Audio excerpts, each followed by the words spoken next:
Hello, কেমন আছেন আপনারা? আশা করি আপনারা ভালো আছেন। তো আজকে আমরা কথা বলবো এমন এক মানুষকে নিয়ে, তার চিন্তার কারণেই বলা যায় আধুনিক পদার্থবিজ্ঞান বা বিজ্ঞানের ভিত্তি গড়ে উঠেছে। আপেলের কথা শুনলেই আমাদের যার কথা মনে পড়ে যায়, এবং তিনি সেই আপেলকে দেখেই পুরো বিশ্বের রহস্য বুঝে ফেলেছিলেন। হ্যাঁ, অবশ্যই আমি স্যার আইজ্যাক নিউটনের কথা বলছি। তাকে বললে বলা যায় প্রতিসূত্রের স্রষ্টা, মহাকর্ষের জনক এবং আধুনিক পদার্থবিজ্ঞানের স্তম্ভ।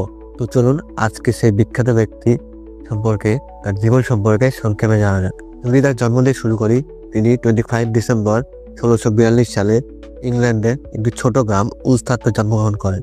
তিনি জন্মগ্রহণ করলেও তার শৈশবটি মোটেও ভালো ছিল না।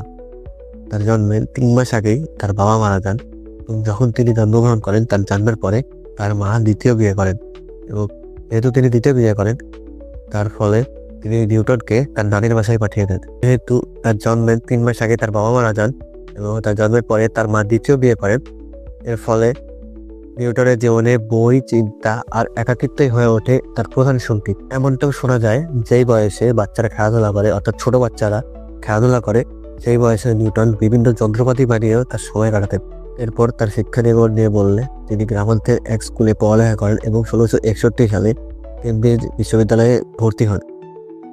সেখানে তিনি অ্যারিস্টটলের দর্শনের চেয়ে কেপলার ও গ্যালিলিওর মতো বিজ্ঞানীদের কাজের প্রতি বেশি আগ্রহী হয়ে ওঠেন।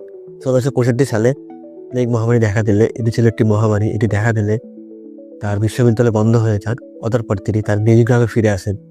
সেখানে শুরু হয় তার জীবনের অলৌকিক বছর। 1665 এবং 1666 এই দুটি বছরই তার জীবনের একটি অলৌকিক বছর ছিল।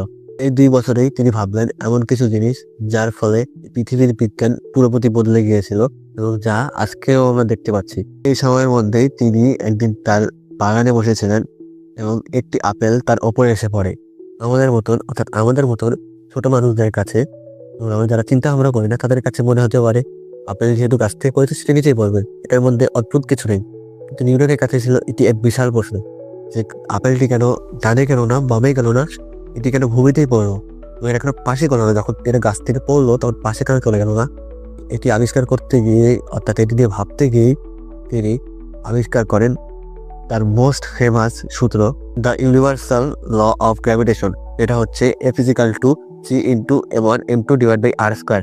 এটাকে ইউনিভার্সাল ল গ্র্যাভিটেশন বলা হয়। এরপর তিনি বুঝতে পারলেন যে বল আপেলকে নিচের দিকে টানে, সেই বলই চাঁদকে পৃথিবীর চারপাশে ঘোরায় এবং সূর্যের চারপাশে গ্রহগুলোকে নিজস্ব কক্ষপথে রাখে। তো এটা হচ্ছে নিউটনের মোস্ট ফেমাস আবিষ্কার, যেটাকে আমরা বলি যে নিউটনের মাথায় হয়তো বা আপেল পড়ছে, সেখান থেকে বিজ্ঞানের শুরু। কিন্তু না, নিউটন এই একটি সূত্র, অর্থাৎ মহাকর্ষ সূত্রে আবিষ্কার করেননি। তিনি আরো অনেক আবিষ্কার ছিল। 1687 সালে নিউটন প্রকাশ করেন ফিলোসফিয়া ন্যাচারালিস প্রিন্সিপিয়া ম্যাথমেটিকা। এটি নিউটনের একটি অত্যন্ত যুগান্তকারী একটি বই, যেটিকে সংক্ষেপে প্রিন্সিপিয়া বলা হয়। এটার মধ্যেই তিনি লেখেন তার বিখ্যাত 3টি গতিসূত্র, যেটাকে দ্য 3 লস অফ মোশন বলা হয়। প্রথমটি হচ্ছে স্থিরতা সূত্র, দ্বিতীয়টি হচ্ছে বলের সূত্র, এবং তৃতীয়টি হচ্ছে ক্রিয়া প্রতিক্রিয়া সূত্র। আমরা অনেকেই বলতে শুনি, ভাই তুই বিজ্ঞানে বলিস, তুই নিউটনের 3 নম্বর সূত্র বল, 2 নম্বর সূত্র বল। তো এটা হচ্ছে নিউটনের একটি যুগান্তকারী আবিষ্কার। নিউটন শুধু গতিসূত্র ও মহাকর্ষ সূত্রই আবিষ্কার করেননি, নিউটন আলোর প্রক্রিয়া বদলে ফেলেছিলেন। আমরা যে সাদা আলো দেখি, অর্থাৎ তিনি এই সাদা আলোকে ভেঙে দেখেছিলেন যে এটি 7টি রঙের মিশ্রণে গঠিত, এবং সেটিকে প্রিজমের মাধ্যমে ভেঙে দেখাও যায়। এছাড়াও তিনি আবিষ্কার করেন নিউটোনিয়ান ডিফ্লেক্টিং টেলিস্কোপ।